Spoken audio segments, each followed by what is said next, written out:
sumu na pusani na seye kubloso na netoli miso epai na yo poyo nde okofaki ponganga oloba bakosinga makambo na église babi na bimana sœur moko. Bon, maman elle était diaconesse à l'église. Na elle pas maman babi na bimana sœur maman nga pas leli ake pas ya chef à choriste na biso abisi mais moi na bimana mono te mais na innocent. Tombolelanga moisson po ba ndeko ba ola. Na zayi pena innocent. Koko c'était makambo ndengwana, ça m'a touché, jeune que j'étais et j'avais pas l'expérience aussi et du coup ça m'a fait sortir à l'église. Compris? Nous avons ça dans rabattu. Ok. Et des fois aussi, bah il y a un talent, on a un tout. Bah on proposer. Mais bah continuer dans le rabattu sans yo, sans ta recommandation quoi. Donc on a bêté dans le rabattu. Donc on a bêté dans le rabattu. Donc on a bêté dans le rabattu. Zaiko langa langa et qui se imagine na bungi yango. Zaiko langa langa et qui se imagine na bungi yango. Donc on a bêté dans le rabattu. Mais Zaiko langa langa et qui se imagine na bungi yango. Soki nzamba tuninga osimbaki na loba oui mais ngamo personne na simbate. Mais soki nzamba tuninga lando simbaki na loba oui parce que c'est sendenge. Baye ba étoile la batu. Baye bi kiyaza na étoile. Na étoile na ye on ne le proposera pas mais on peut l'utiliser avec sa propre étoile. Il y a une différence entre bien chanter, vendre son album avec na koyemba malamu na musique ya malamu na kozana gloire de makambo susu koyemba pe disque na classique ya makambo susu. Mais puis soit tous ba profane na domaine on a toyoka que même poteka il faut ka kosimba. Non. Donc ce koyo teka na teka non. On est vraiment vérité au si ngana beta na longwe na seko langa na kesa la carré dans solo Diego Musique m'a découvert parce qu'il m'a découvert comment akutanga place mon azoyemba nzembo moko asepe na nzembo yoko mete yangai ngabi oui si tu veux apprendre à produire nga mais na continuer ka na ki lando wana na ki lasa wana kaka il y a connaissance parce que les dons étaient à moi, les talents étaient à moi, la voix, j'avais la voix et j'ai la voix jusqu'aujourd'hui. Donc j'ai fait que au moins tu na wumela ngata ça album moko so na tikala ina wumela parfois na ngazo biloko mabe mais na wumela était parce qu'il y a place na ngati. Mesdames et messieurs, voilà. Je crois bien que vous êtes en train de nous suivre. Vous êtes partout dans le monde. Vous êtes en Luanda, na Monibino, na Pesibino, à Motebele, vous êtes en Dabiso à partir Allemagne, il y a Paris, il y a Belgique. Momoni yeyo. Ndenga na lubaka qu'à chaque fois hier païen, aujourd'hui chrétien. Hier dans le monde, mais aujourd'hui il est à côté du Père. Il est en train de travailler pour le royaume de notre Père. Mesdames et messieurs, il s'agit de bel et bien notre frère Landou Pembele, ex na benga ke bongala ngana bengi ex Lassa. Pona nini parce que kombo wana ya Lassa ba mama ebele bazika biloko na nzembo. Ba nzembo ya wana. Frère l'évangéliste Pembele Landou. Na lingi o mekampe ko sunga biso. Yo kutana na Christ ndenge nini? Parce que soki na tuni question oyo. Lelo uti kuna okomi koyemba. Ta na otala yo na makambozo loba. Namoni na benga e grand frère na yo. Na benga e grand frère na yo.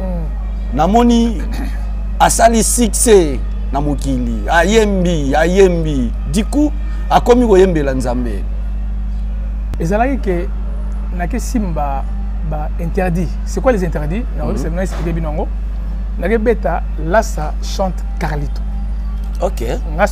Lassa dans la peau de Carlito. Vous savez bien Carlito a une musique à mon qualité. Oui. Quand tu chantes à la peau de quelqu'un, mais aux gens à poni. Ponaye à mon kili, oye satikaki. Bio kote na peau banzembe beaucoup na nzambe. C'est là où il est compliqué par la vie na yaki wana. C'est là où Dieu allait. Moi c'est Dieu qui allait me tuer lui-même. Ok.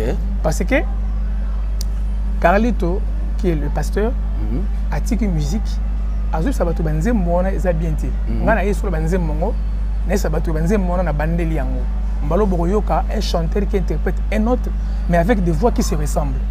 Donc c'est là où Dieu m'a appelé. Mais qu'est-ce qui vous avait motivé à faire ça? C'est dit que na monaki ba guerre comme to na mokili musique karaté musique ça na ba influence moko na blom susu et pas cette expression où tu es habité. Faut pas afficher là, ça na sala fiche na sala boy. Na yebate ya sinine na yebate. Mais Mukomugo, le pasteur Carlito, azo bien nazo kimaye parce que na bandeki banzembo ya tika. Mukomoko na sisi pe nzamba tikinga pena 600 papa. Nazo plus de 74 000 euros ya bato. Mundu so yebi ngali ngala nzembo pesa ngana ti kombo na ye. Pesa ngana nzembo na ti kombo na ye. Pesa ngana nzembo na ti kombo na ye. Sans côté mabanga. Siko nzamba tikinga na dépenser pour yebeka obenga ninga na suka. Papa na butu moko kaka.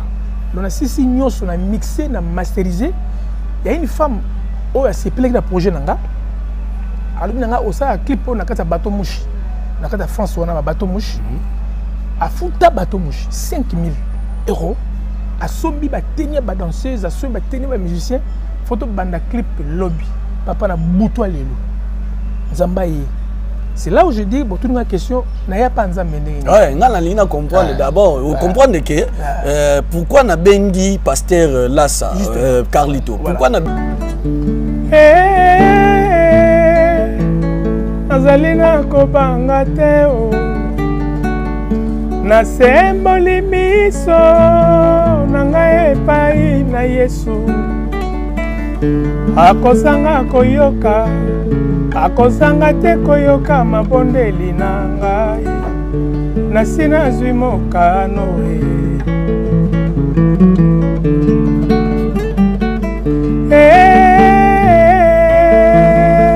azali na kobanga te nasemboli miso na ngai epai na Yesu akozanga koyoka akozanga te koyoka mabondeli na ngai nasina zwi mokano